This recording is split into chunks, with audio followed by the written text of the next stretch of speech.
నేను మీ పీవీసీ ఉన్నాను ఫ్రెండ్స్. ఈరోజు డేట్ వచ్చేసి 23వ తారీఖు 3వ నెల 2025 సంవత్సరం ఆదివారం అండి. టైం వచ్చేసి 7:05 అయితే అవుతుందండి.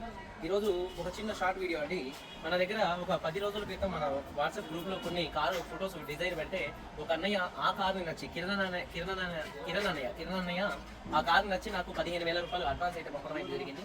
పంపితే ఆ బండి అయితే హోల్డ్ చేసి ఉంచడం జరిగింది. దాని తర్వాత ఆ బండి కోసం నేను ఆ బండి తీసుకుందామని వెళ్ళి మళ్ళీ ఒకసారి రీఇన్స్పెక్షన్ చేద్దామని వెళ్ళటం అయితే జరిగింది. ఆయన గవర్నమెంట్ ఎంప్లాయీ అనమాట. బండి దగ్గరికి వెళ్ళిన తర్వాత ఆ బండి బ్యాంక్ ఎన్ఓసి అనేది దొరకట్లేదు. ఆ బ్యాంక్ ఎన్ఓసి మళ్ళీ అప్లై చేసి కొత్త బ్యాంక్ ఎన్ఓసి రావాలంటే కొద్దిగా టైం పట్టేటట్టుగా ఉంది. ఆయన ఇంట్లో వెతుకుతా అన్నాడు, ఆ బ్యాంక్ ఎన్ఓసి ఇంట్లో దొరకలేదు. అయితే ఆయనకు నేను ఆ రోజు బండి ఫస్ట్ ఇన్స్పెక్షన్ చేసినప్పుడు 15,000 రూపాయలు అడ్వాన్స్ పంపి బండి హోల్డ్ చేసి ఉంచడం అయితే జరిగింది.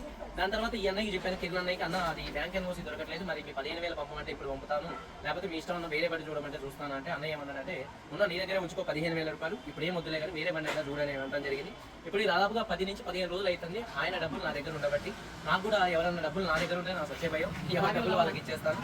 ఇప్పుడు కూడా ఈ కిరణ్ అన్న నీ దగ్గర ఉంచుకో, మంచి బండి వచ్చినప్పుడు చెప్పు అంటాను. కానీ నాకు ఈ డబ్బులు ఉంటే ఏంటంటే టెన్షన్ ఎక్కువ అవుతా ఉన్నది. నేను డబ్బులు ఉంచుకోను అన్న. కిరణ్ అన్న మీరు కూడా వీడియో చూస్తే బాగుంటుంది. మేము మళ్ళీ నేను ఏదైనా గ్రూప్లో పెట్టాను కదా, మళ్ళీ మీకు ఏదైనా బండి నచ్చితే అప్పుడు అయితే అడ్వాన్స్ పంపండి. ఇప్పుడైతే ప్రస్తుతానికి మీ డబ్బులు మీకు రిటర్న్ పంపుతున్నాను. ఇదేంటంటే నేను ఒకళ్ళ డబ్బులు ₹1 కూడా ఉంచుకోను అనే చెప్తానికి ఒక అర్థం అనమాట. ఆ నెంబర్ చెప్తాను, మీరు కూడా వాళ్ళకి కాల్ చేయొచ్చు.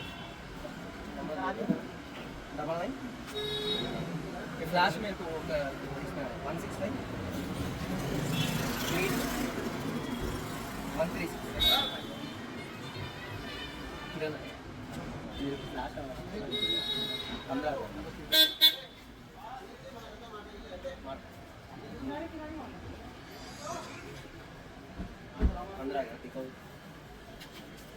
ఎప్పుడు కూడా ఈ పీవీసీ ఉన్న ₹1 కూడా తినలేదండి, తినను కూడా. నాకు డబ్బు కోసం నేను పనిచేయట్లేదు, పేరు కోసమే పనిచేస్తాను. ఇదంటే డబ్బు కోసం అయితే పనిచేయట్లేదు, ఓన్లీ పేరు కోసం అయితే పనిచేయడం అయితే జరుగుతుంది.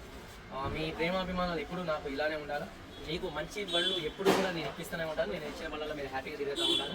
చాలా మంది అన్న మా డబ్బులు వాళ్ళు తీసుకున్నారు, మా డబ్బులు వీళ్ళు తీసుకున్నారు, నాకు రిటర్న్ రావట్లేదని చాలా మంది అంటున్నారు. నేను మీ డబ్బులు ఎప్పుడైనా మీకు బండ్లు వెతకడానికి కానీ ఏదైనా మీ డబ్బులు తీసుకుంటే మాత్రం మీ డబ్బులు మీకు రిటర్న్ ఇచ్చేస్తానండి. ఆ విషయంలో ఎటువంటి టెన్షన్ లేదు. ఒకవేళ మీ డబ్బులు నాకు పంపి మీరు ఒక బండి ఓకే చేసుకొని ఆ బండి ఓనర్కి డబ్బులు ఇచ్చి అన్న నాకు బండి వద్దంటే మాత్రం అట్లయితే వెనక రావు. నా దగ్గర ఉండి లేకపోతే ఆ బండిలో ఏదైనా తప్పిదం ఉంటే బండిలో ఏమన్నా ప్రాబ్లం ఉండి ఒకవేళ ఆయన మిస్టేక్ ఉంటే, కారు ఓనర్ ఎవరైతే ఉన్నారో ఢిల్లీలో వాళ్ళ మిస్టేక్ ఉంటే మాత్రం ఆ డబ్బులు మీకు అయితే వస్తాయి. ఒకవేళ ఏ మిస్టేక్ ఆయన దగ్గర లేకుండా మీరు డబ్బులు పంపి ఇష్టపూర్వకంగా నేను ఆయన పంపిన తర్వాత మళ్ళీ తెల్లారి ఫోన్ చేసి అన్న నా డబ్బులు నాకు కావాలంటే మాత్రం ఇట్లయితే రిటర్న్ రావాలి. మీ డబ్బులకి కానీ నేను ఇచ్చే కారు కానీ మీకు ఎటువంటి టెన్షన్ లేదు. మంచి కార్లు ఇప్పిస్తూ ఉంటాను ఎప్పటికప్పుడు. నేను మీ పీవీసీ ఉన్నాను మాట్లాడుతున్నాను. అందరికీ బై.